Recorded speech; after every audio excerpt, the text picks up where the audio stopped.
Hello and welcome to the Disruptive Chef Entrepreneur Show. My name is Christian. I'm your host. And today you guys are in for a treat because we have a real disruptor for you today.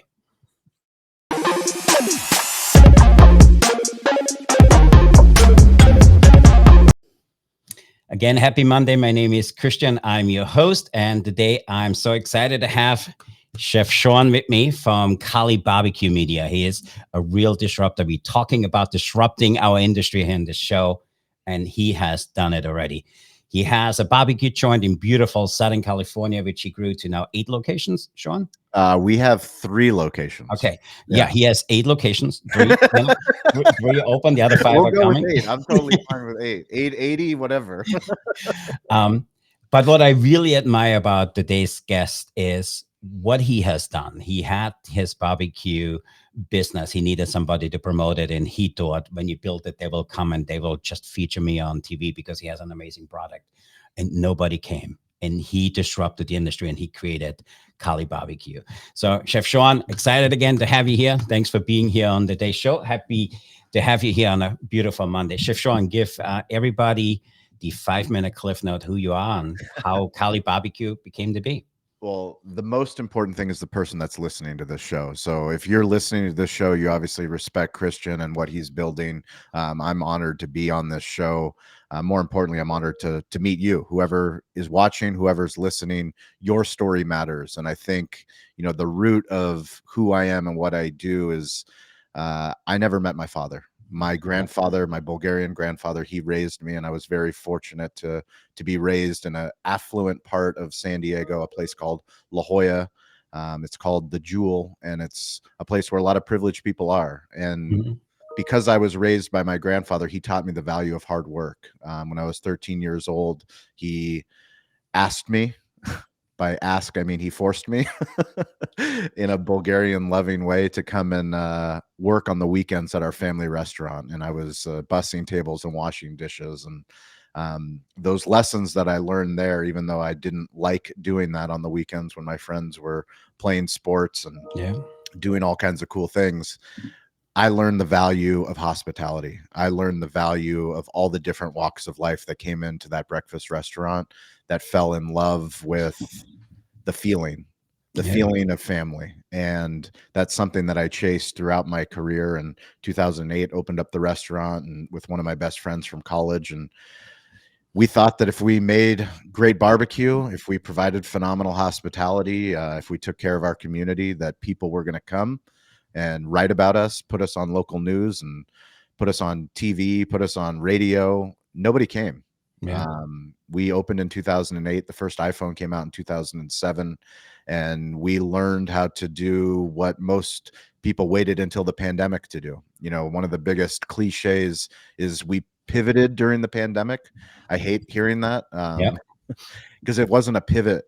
For us, it was going all in. We already believed in the internet. We wouldn't have been open as a barbecue business if it wasn't for the internet. And, we launched our media company in 2017 when we launched our first show.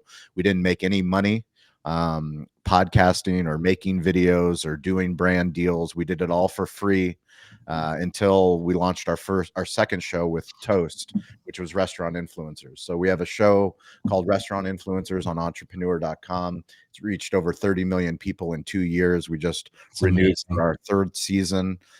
We launched another show called Family Style with Toast. So Toast has been a huge supporter of the work that we do. And now we work with about a dozen hospitality technology brands to help them do what we've done. Every single business can be their own media company. We're on a mission to help restaurateurs and chefs understand that you don't need to ask for permission to publish your story. Because of YouTube, because of Spotify, because of Instagram, because of TikTok, you have the opportunity to share the things that you're doing. You don't need to hire a PR firm that's going to charge you $5,000 that you don't have to try to get in some magazine that no one's going to read. That's the old way of doing business. Now you have the opportunity to learn the craft of what we call smartphone storytelling. Take the phone out of your pocket, use the 4K camera, and publish a video that, frankly, is going to be bad. You're going to make a bad video. You're going to make a bad podcast. You're going to write a bad blog post. But the sooner that you do it and incorporate it to the same way that you open the restaurant, the same way that you run the checklist, the same way that you do inventory every single day, if you make it a part of who you are and what you do, more people are going to find you. Mm-hmm. It's going to be lonely in the beginning. You know, we say it's like starting a digital flash mob. Do you know how to start a flash mob, Christian? Don't. You don't know how to start a flash mob? So you I do. I do. starts because you have to be the crazy person that's the only person in the town square that hears the music. That's your music. It's who you are. As a restaurant owner, you can't open up a restaurant unless you have a great idea. You have Mhm. to convince another human, your wife, your husband, your dad, your mom, your aunt, your uncle, your investors. You have to convince them of your crazy idea. Yeah. You do that in real life, but all of a sudden you get this restaurant open or you're running a restaurant and you forget to tell your story. Why do we forget? Why do we assume that somebody that comes in today knows why I started the restaurant in 2008? They don't. Mhm. Some of them care, some of them don't care. But the more that I do it, the better I get at telling my story. I absolutely love your story, and there's a few nuggets you just dropped, and I think we need to kind of get back to that. Number one, I consider you the culinary Gary V, because you always say if you're not on here, you don't exist. Talk a little bit more about that. How our listeners can tap into the power of this thing and create or start to create what you created. So, what's the most important thing for anybody that's listening is to know it's easy. It's very easy to look at any creator that's successful and go, they're so far ahead of me. I'll Mhm. never catch up.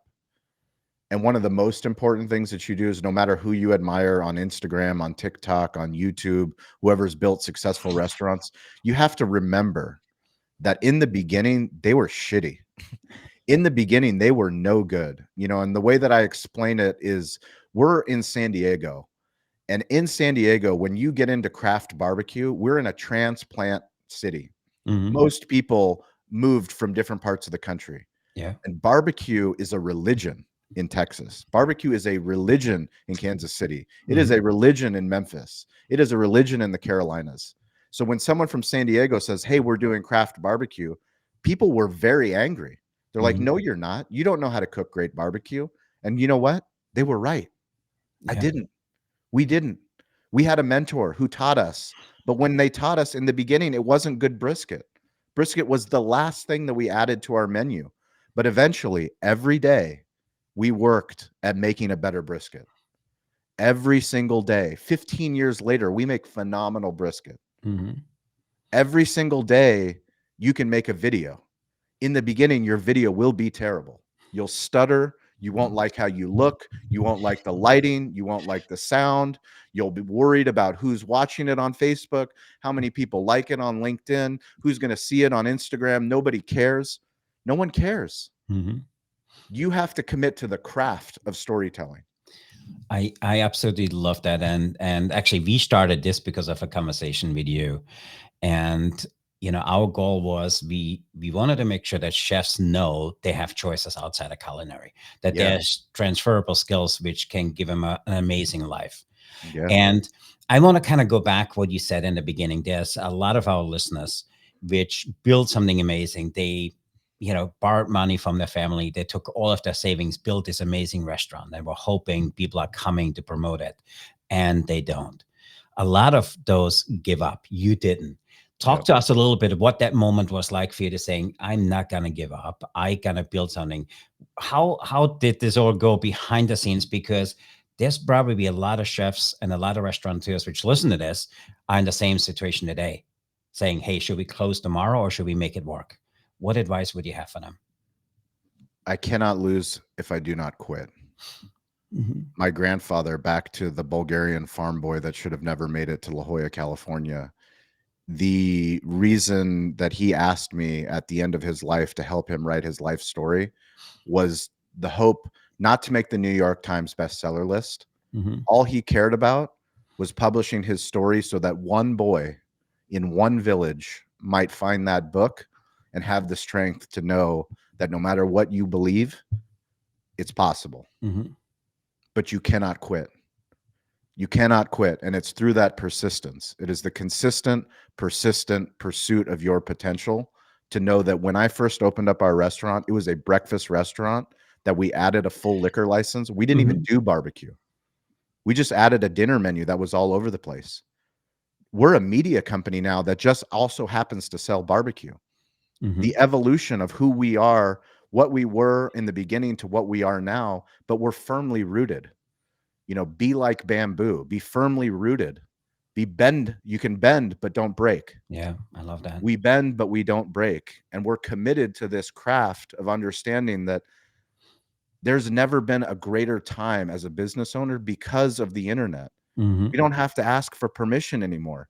Before, what you'd have to pay $10,000, $25,000 to get 3 minutes on the local news, a PR firm, and spend the same amount of money for somebody to hopefully see you. Now, do you know all the time that I wish I was on the local news? I'm on the news all the time now. Do you know why? It's because they see me on social media. Hmm. The producers see me, the owner of the station sees us, the reporters see us, Yeah. the anchors, they see us, and then they invite us to come on the news. And you know what's even crazier is that more people will see that we were on the news because I posted it on I love Instagram, that. because I tweeted about it, because I repurposed it on YouTube, because I put it in our email newsletter, than actually saw the news. Why? Because people aren't watching TV. They're watching their phones. I absolutely love that. And for that, let me ask you, you have this philosophy where you go digital, digital, digital. Yeah. So how can a single restaurateur, a chef, kind of set themselves apart in this very competitive landscape? So the beautiful thing is I mean, one of the things that happened, you probably would know better than me, but this concept of an open kitchen. Hmm. The open kitchen came along and it revolutionized dining. Why? Because now the chef was no longer hidden in the back. We could see the chef. We could see the craft, the magic. What I say now is that we have an open kitchen everywhere Yeah. if you choose to make it on the internet. If you share your craft on the internet, you don't need to have a window into your kitchen. This is the window. Hmm. When I go on TikTok live and there's 10,000 people that are watching my pitmaster, Bernice, Yeah. fabricate ribs, She's season amazing. the ribs, she's phenomenal. And I put that on TikTok live. I put it on Instagram. I put it on Facebook. And people go, "Why are you sharing the secrets of how you make the barbecue?" Hmm. I'm like, because I don't care if somebody opens up. Good luck. Good luck opening up a barbecue restaurant. I know how hard it is. Hmm. And if you're a chef, you know how hard it is to, no one will make the same food as you. It's impossible. Absolutely. Hmm. I absolutely love that. And for me, you break it down, you make it sound so simple. One of your posts recently was, why don't do more people unboxing? Talk to us a little bit about your philosophy of unboxing. So I have a 6-year-old boy. His name is Colleen, and I have a 4-year-old daughter, and her name is Mila. Mhm. And they love watching YouTube Kids. When we have certain times that we allow them to watch YouTube Kids, and they watch creators, kids that my daughter, she loves Frozen, Frozen, the Yep. Disney Pixar movie, and she watches Anna and Elsa. But there's girls that are pretending to be Anna and Elsa, and they unbox toys. Hmm. My son, he does the same thing. He watches boys unbox dinosaurs or unbox monster trucks. And when we were switching from Aloha to Toast, I told my media team, I told our GM, I told Toast, I said, we're going to make a Toast unboxing video. Why? That was the biggest feedback I got. Why would you waste your time? Why would you waste your money? Who cares about Yeah. you unboxing technology for your restaurant? How is that going to help you sell barbecue? It's not, Hmm. but it's going to give me more credibility with the people that I care about, which is other restaurant owners that have the same struggle that I do. They Yeah. want to improve the digital hospitality in their restaurant. They have a legacy point of sale system. They need online ordering. They need cloud-based computing. They need a new KDS in their kitchen. Well, if I share why are we switching with me and my general manager, Eric, we unbox this. Hmm. Once we published that video, within 3 days, Chris Comparato, the CEO of Toast, had shared that video with the entire Toast organization. I love that. It was one of our most popular posts on LinkedIn. Why? Because most people, they say that they have a vendor partnership. Mhm. Oh, that's my partner.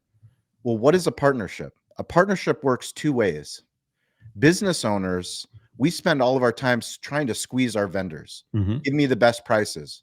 Threatening our vendors, in fact. Yep. If you don't give me the best prices, I'm going to switch to Cisco, US Foods. Mhm. Well, instead, I say, US Foods, you're my primary vendor. I'm going to make an unboxing video. I'm going to tell everybody why you're my partner. Mhm. Why? Because another restaurant owner might see, well, US Foods is doing really nice things for Shawn. Mhm. Maybe in my local area, they'll do really nice things for me, and it will inspire me to want to make a video. That's a true partnership. I love that, but a lot of restaurateur and chefs don't look at it that way, because they would do it in the old way. What you just said, you beat up your vendor until he Yep. gives up and he finds somebody else and you start all over. Where's that pivoting point, or where do you feel a chef needs to start to build a real relationship, a real collaboration, and become a strategic partner, just not a vendor? I think What? the easiest place to start is everyone that's listening to this or that's watching this, you all know who's the best. Mhm. Who are the people that you trust the most? What are the sales reps that have been with you the longest, no matter how high in an organization they've climbed? Yep. I had a Pepsi rep. I went to a US food show in 2012. I had a Pepsi rep. I could not get a hold of Coca-Cola. I was trying to expand our bar. We were trying to, go through all the right channels and do all the right things. Couldn't get a hold of somebody. Josh from Pepsi, Mhm. he pulled me aside at the US food show, said, Shawn, I'm going to take care of you. I will go above and beyond. I'll be there tomorrow.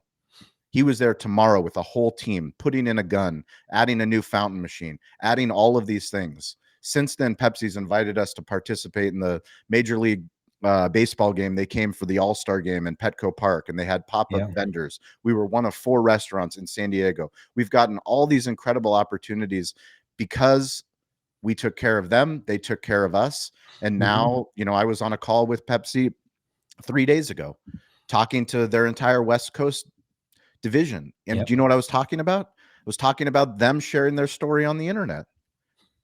Because if they don't share, the problem is everyone wants social media to be someone else's job. It's not. Yeah. It's I your job. it is, you again, you make it sound so easy, and we, I have, I'm lucky enough to have a team to help me with our social media. But for us, where things started changing, where we just try to, hey, what is trending, let's post around that. Where for us the pivoting point was, what changed was where we said, hey, no, this is what we're going to do.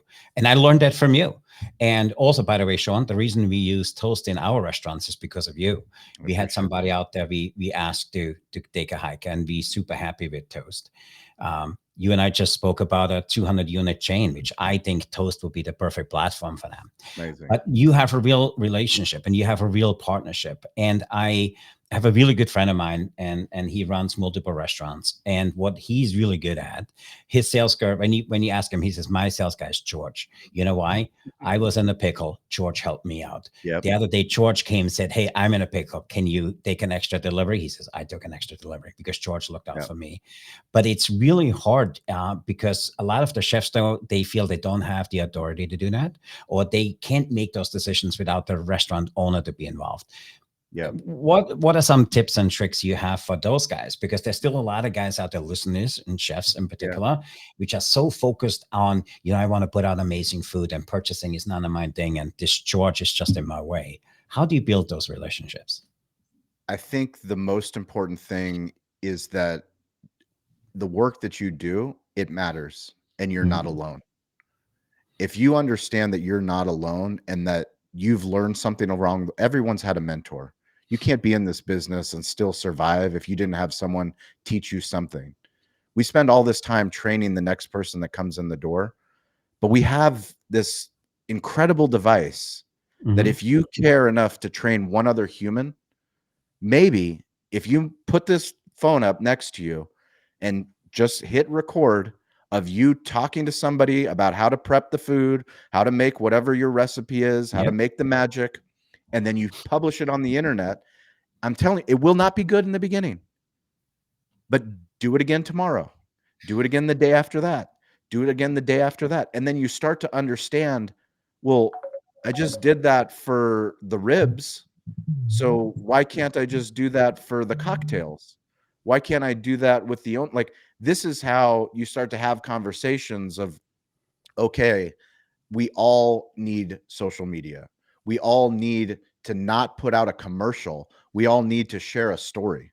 Let's share a Mhm. story of the things that we do and the things that we love. One of the things, the easiest thing, what's the name of the restaurant? Why did you pick the name of the restaurant? Everyone has a story.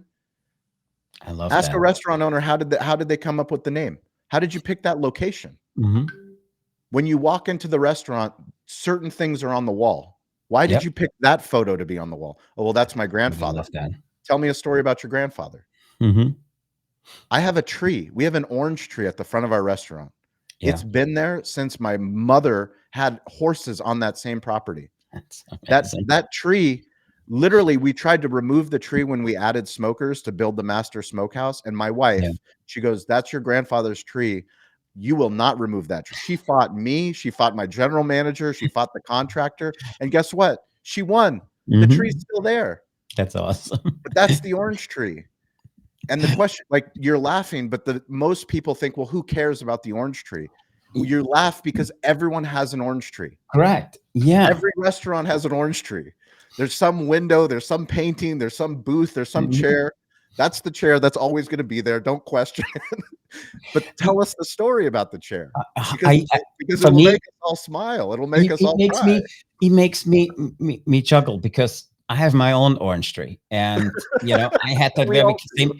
Listen, I had this very same conversation with my wife, and she won too. So I mean, this is a whole separate show, but I think Uh, that's amazing. So you build a really successful brand in that whole digital space. What advice do you have for culinary professionals or anybody in our industry looking to start or establish their own brand or make that pivot from an employee to an entrepreneur? I think that the best way to start is to stop thinking and to start doing. I'm so proud of you, Christian, and your team, because to your point, I give away all the secrets. Yeah. We share, how did we turn a barbecue business into a media business? This is the work that we do for clients, for bigger restaurant groups, and what we do for restaurant tech companies is we help them literally become their own media company. And Mhm. it's very exciting work because so many people know they need it. They don't know how to do it. They have all of these disjointed parts of marketing, of content, of who's responsible for social media, who's responsible for digital. Mhm. We try to simplify it and we try to amplify it. Most people don't understand the simple philosophy that my grandfather taught me, which is stay curious, get involved, ask for help. That's the recipe. Stay curious. You wouldn't be listening to this show if you weren't a curious person. Mhm. You want to be better, but you have to get involved. My grandfather, when Absolutely. I was a young boy, he used to always ask me, "Shawn, do you sit in the front of the class?" And I'd go, "No, Grandpa, I don't." "Why don't you sit in the front of the class?" I'm like, "Because I'm in the back with my buddies, and that's where we Yeah. hang out, and that's where the cool kids are." I never understood until I got older why he wanted me to sit in front of the class. Mhm. He sat in the front because he was always the one getting involved. When we would go and he would drive me, when we were writing his life story, we would go through Europe on tours of castles and tours of hospitals. He was always the front of the tour bus. He was always asking questions. That's how you get involved. Don't let life pass you by. Absolutely love that. And for me, I want to add on what you just said because you gave very generously of your time every time I asked for something. And you said, Christian, you got to do a show. Here we Yeah. are. And for me, I think what anybody needs to do, if somebody gives you an amazing advice, don't discount it, act on it. And for me, I made it a life mission. If somebody gives me something of value, I implement it tomorrow. You and I spoke about this 3 weeks ago. Now we are 2 weeks into the show. I'm so And so proud of you. I so mean, because I give the advice freely, and 1% of the people do it. And not only have you done it, but you've done it in a way that I know will be part of your life mission. This is how you'll give back to chefs. This is how you'll make an impact. And from this show will spawn other shows and other opportunities. we really appreciate it. Hopefully we gonna do a joint toast show someday. Absolutely. But for me, I can have a conversation with you all day. I want to be respectful of our listeners, but my team absolutely loves you, and my team just snuck in a sheet here for me, Okay, and great. they said we need to put a little pressure on Shawn, and I I have like a it. few We love the rapid pressure. fire questions for you. Beautiful. So I have here question number one for you. Up for that? And then Yes, give me absolutely, your answer, 100%. and maybe Let's help us go. out why. Sharing a wild culinary experience that flipped expectations upside down and set new trends. Have you done it, or what is out there which does that? What has Say this one more time, give me the Share a question. wild culinary experience that flipped expectations upside down and set a new trend. I don't know about setting a new trend, but this is something that we've believed strongly in, and we weren't the first to do it. We copied the local craft beer scene in San Mhm. Diego, but we believe a rising tide lifts all ships. Yeah. There are barbecue restaurants locally that we invited to come and sell barbecue in front of our restaurant. And by doing that, we built a deeper craft barbecue world. For 10 years, we put on the Spring Valley Tailgate and Barbecue Festival. And for us, that was a way to build deeper connections and community. I love that. So, question number two here is: is there an ingredient you will eliminate forever? What is it and why? An ingredient. What do I not like? Hmm. Hmm.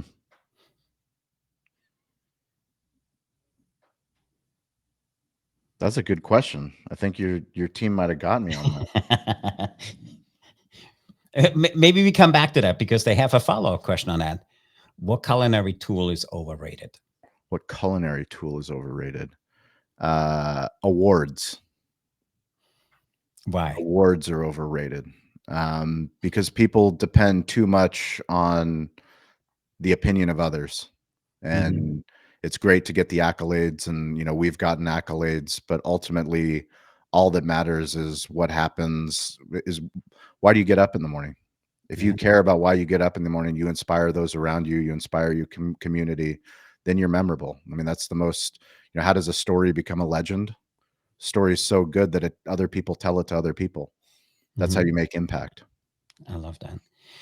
If there's one thing in the digital space you ask people to stop today, what is that and why? Stop or start? Stop. Oh, stop in the digital space. Ghosting. The antithesis of digital hospitality is ghosting. Mhm. If somebody sends you an email, if somebody sends you a direct message, if somebody writes a comment, that's a human being. Yep. You don't ignore human beings inside your restaurant. Don't ignore human beings on the internet. Sean, I absolutely love that because we get in, with all the different businesses we involved, we get in DMs 15, 20 or more sometimes Yep. a day on LinkedIn. I write back to them, get back to me in 2 months. I'm all set. Thank you very much. And you would be surprised how many people coming back and saying, hey, I appreciate you actually giving me a response. Correct. And I love that. You're absolutely right. I think we need to stop that today because I honestly believe we creating conversation. You and I spoke, the show existed. Troy and I spoke. We have a partnership. Yep. I believe we create in conversation. Absolutely. Shawn, that was a really awesome conversation. So tell everybody how they can get a hold of Shawn in the digital space. The easiest way is at Shawn P. Walchef, ShawnPWalchef. That is Instagram is the Mhm. quickest way, but I'm on LinkedIn, I'm on TikTok, I'm on Facebook. You can listen to the show that we do, which is called Restaurant Influencers. That's on entrepreneur.com. We also just launched a show called Family Style on Toast's YouTube channel. Mhm. If you ever have any questions about Toast, if you get Toast and you unbox something, please let me know because I work with their content team and marketing team, and we'd love to amplify the story. More importantly, just reach out. We say stay curious, get involved, ask for help. If you're inspired, ask for help, and if there's something that I can do for you, Christian, I really appreciate this opportunity. It's No, been awesome. same here. And if you, as the listener, haven't checked out Shawn, please do that. Not only is he amazingly good in what he does, he's a real human being.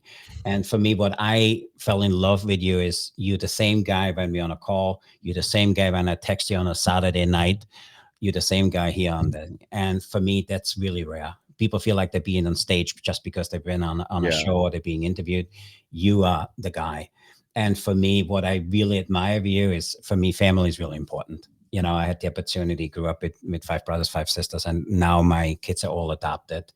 And for me, I live by curiously. If you going through Bulgaria and sharing those pictures with your family, I think more people need to do that. And for me as a dad, for me, it shows that you're a real human being, because if you would do that, what else can you do? So for me, that was just absolutely amazing. And I appreciate you for that. I also want to say thank you for everything you have done for me and for my team. And I have one last question. What Yes. does the disruptive chef movement mean to you? I think it's the most important movement. I love the fact that you call it the disruptive chef, because we can no longer play by the old rules. Mm, No, I'm building a media company on top of a barbecue restaurant, and I'm doing it very loudly, very publicly, with a lot of people that made fun of me before, that now they're no longer making fun of me. They're coming to write us really big checks because they need the help with the work that we're doing. You know, our goal is to build the most profitable and impactful single unit restaurant. And if we do that, we're going to share all the secrets. So if you're a disruptive chef, mhm.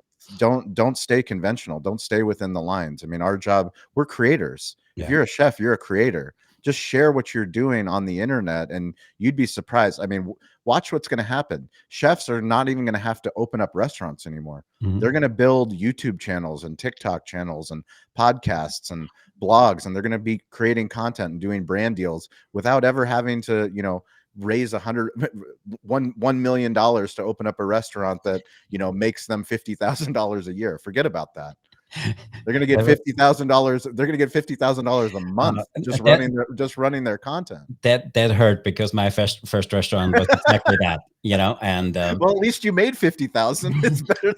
Most people don't even get there. I wanted to do a lot more. I wanted to get out and become my own employee, because I didn't like working 50 hours. I Yep. owned my own first restaurant, you know, and I worked twice that many hours. Yep. So, you know, be careful what you want to do out there. Yep. But again, thanks for Shawn for being here today. I really appreciate it. Thanks for the gift of your time, and thanks for sharing your wisdom. And for anybody And listening here, make sure if you come to San Diego, please send me a note, because yep. I will barbecue is on me, courtesy of Christian. So we'll take a selfie, a video on the roof, and thank the Disruptive Chef show and say thank you for connecting us, because that's how we all connect. We appreciate it. And if the listeners don't know, we have an amazing program out there where we teach chefs how to write a book in 8 weeks. And that's an online platform, an online course we currently sell in the digital space.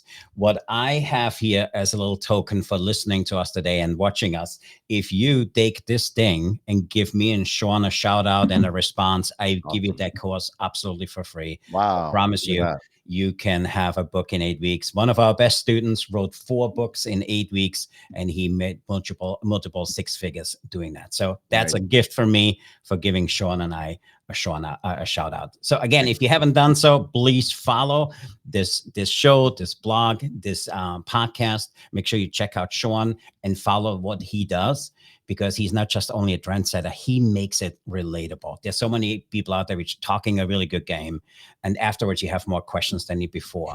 And then with Shawn, makes it super easy, super relatable. You're absolutely amazing in this space, what you do, and I'm really excited to have the opportunity to do this with you. For the opportunity to call you my friend. I really appreciate it. So with that, we want to sign off. Until next time, remember to disrupt your kitchen, fire up your career, stay hungry for change.